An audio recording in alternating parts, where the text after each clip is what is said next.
Hello and welcome to another of my videos. This is actually my 7th for the evening, but it may well be your first. So I'm actually going to recap on a few things that I've mentioned in some of my other videos, just in case you haven't seen anything else of mine and you're wondering why my journals are as they are. So essentially I do tend to make my journals from things that I find or acquire. I don't go out and buy coordinated paper collections. The scrapbooking paper I have used is paper that I've been given or I've found or I've purchased secondhand, so hence it's not necessarily coordinating, not always the most beautiful, but it works with the journals and I love it because I'm giving it a new purpose and it's not being wasted. So this particular journal I have made out of a paper bag that had these beautiful owls on it. And I've essentially just left it as it was. I've just added this template or tile, which is made from 2 layers of cardstock and then 2 collections of alphabet tiles. And the back is just very plain. Over the top I've used Mod Podge to seal it, and then I've used a crystal clear glaze over the top of that to stop the Mod Podge from being tacky. The charms is a piece of broken necklace with a key and a bead and some organza ribbon. And the tie is one I've used on many of my journals, which is very, very simple but effective because it will actually allow you to grow with the journal. If yours get very, very fat like mine tend to, this will actually accommodate it. So it's just attached with a brad on the back, and on the front is a more decorative brad. And if you just adhere the brad directly onto the cover, you're not going to be able to slip the elastic band, which is just a hair tie, behind it because it'll be too flat. So if you take the spring from a biro, you cut a small piece off it, slide it onto the brad and then pop the back brad through, you actually get enough lift that will let you slip the elastic behind it comfortably. So let's have a wee look inside. We're still in frame. Yes. Right, the inside cover is just a piece of tissue paper, recycled, so it's still got a few creases through it, and that's been Mod Podged and glazed as well. The edges of this book I have actually antiqued with, I think, walnut stain Tim Holtz, and I've just literally done it just on the edge. I haven't gone too far into the page like I often do, and I've rounded the corners. Most of my journals, and forgive me if I'm repeating myself, but I tend not to use the first page, so I make it inviting but so that you can just leave it blank and carry on and you don't have to worry about making it beautiful. So this one is an acetate, a piece of acetate that I've printed a quote that I found on the internet that I loved, and it worked with the very loose theme of the book.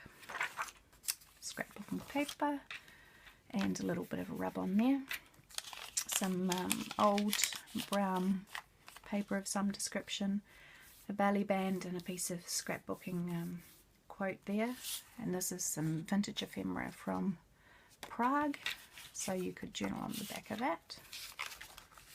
And this is a tag off a handbag, but I just love the imagery, so I've left that as it is. Scrapbooking paper just cut down to a nice wee size. Butterfly, which I fussy cut, decorative tape which I've used to cover up the advertising that was on the window envelope. This was the front of an old gift card that had been used, so I just saved the image and discarded the rest. Paper clip with a wee charm and a little cutout tab at the top. Vintage playing cards that I've just backed with white paper so you can journal on the back, and they're tucked in behind the paper clip and the doily, which the doily on its own is not actually secure enough to hold them, so the paper clip works well. Piece of handmade paper. Pages from an old gardening book that was really cute. It was actually this size. I do use a lot of books, obviously broken down, in my journals, and I use a lot of diary pages. I tend to find books and journals and things of interest at recycling centres and second-hand shops and whatnot, and I hate to admit, pull them to bits if they're not in great condition and reuse the pages, so at least they get given another life. This is a beautiful piece of Beatrix Potter fabric, so I've just popped a wee piece of paper on the side so that it would actually punch, otherwise you can't punch fabric very well with the Zuta, and a wee safety pin there so that you could attach an extra note or something to that. Some tags that I've just backed with, in this case, handmade paper to give them a really nice texture. Some recycled paper, an envelope that I've just adhered between 2 layers of paper, so this one's the handmade paper there, the old teacher's book there, and so the tab of the envelope you can probably just about see through there, and it makes a cute little tuck spot, which in this case has got a nice wee quote and an old playing card tucked in there. Let's go like that. And that's just attached with washi tape. This side is a piece of scrapbooking paper, which I think came with that because I don't have anything that does that, and a tag from a pair of shoes with coordinating ribbon.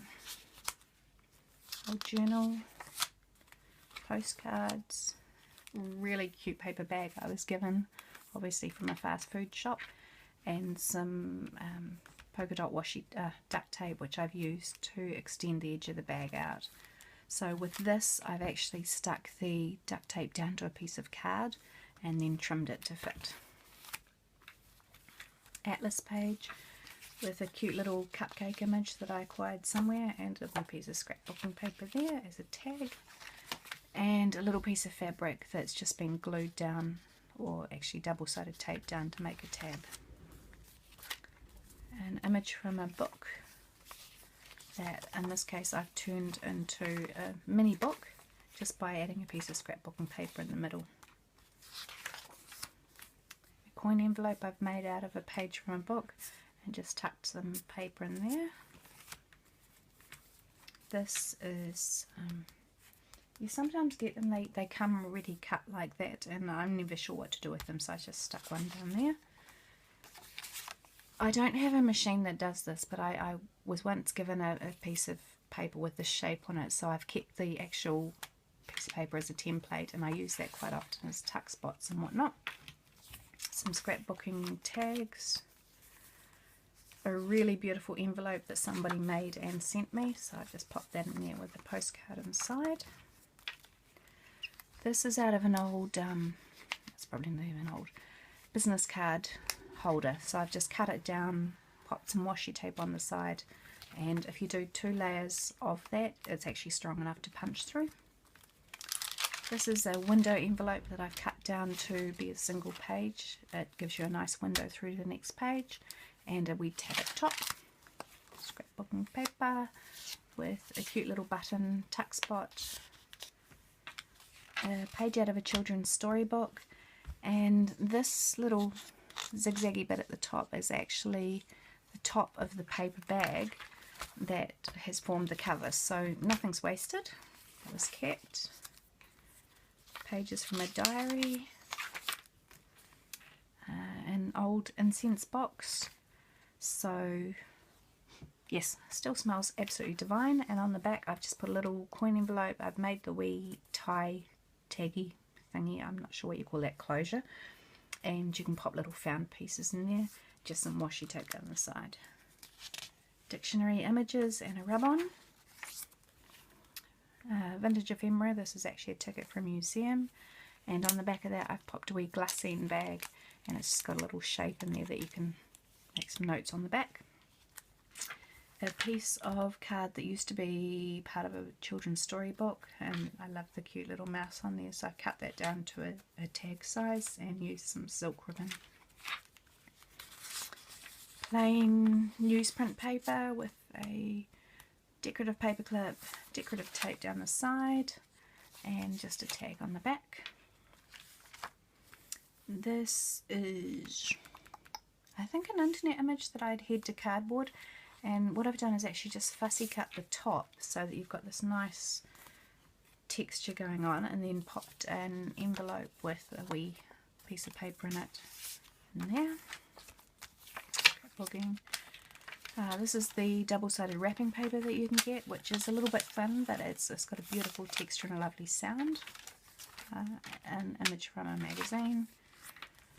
This was off a swing tag, so I've just used that as a wee tuck spot there. And this is another of the swing tags from that same series. A piece of plain vellum. Another part of that gift card we had earlier. And a little dimensional butterfly.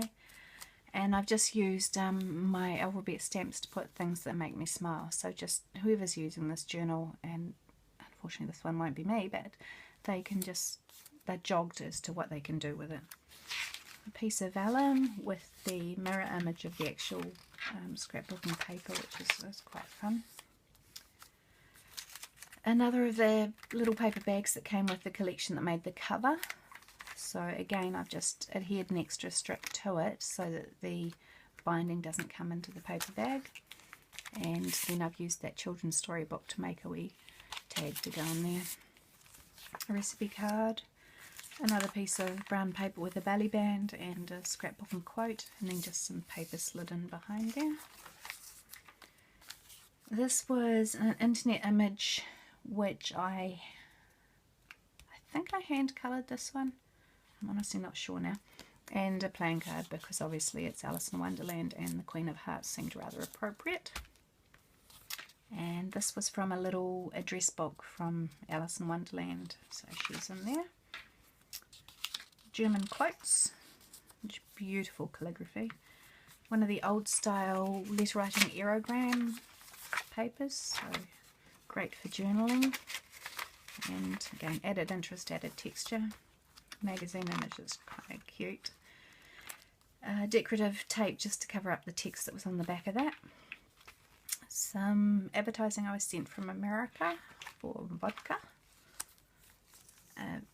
Because this page is about rainbows, without the rain there would be no rainbows, I made a rainbow set of banners, so I've tried to mirror the actual shades of the rainbow there, and that just hangs loose, attached by a brad, so it gives a little movement to the journal. Scrapbooking paper. Another fussy cut image from the internet, which I've backed onto cardboard and then fussy cut out, and it just makes a nice wee tuck spot for the tag. Diary pages, cosmetic packaging, handmade paper. It's very, very fine, so I've just popped 3 pages in there. It's just wonderful texture. A coaster from Monte Carlo, and that's on the back of an envelope, and I've covered the flap of the envelope with some scrapbooking paper just to give it a little bit of colour, and there's just a paint chip that they can journal on the back. Glassine envelope with a really cute little tag in there, and some vellum, journaling paper and silk ribbon, another piece of decorative acetate, an old postcard, sorry, the front of a gift card, and this beautiful storybook I had on the owl, so that's in there. And then these are off the internet, so it's a library pocket and a library card, more of the tissue paper, and again Mod Podged on the back. So that's that one. I hope you enjoyed it. I hope to get one more done tonight. If you have any questions, please do ask, and thanks again for watching.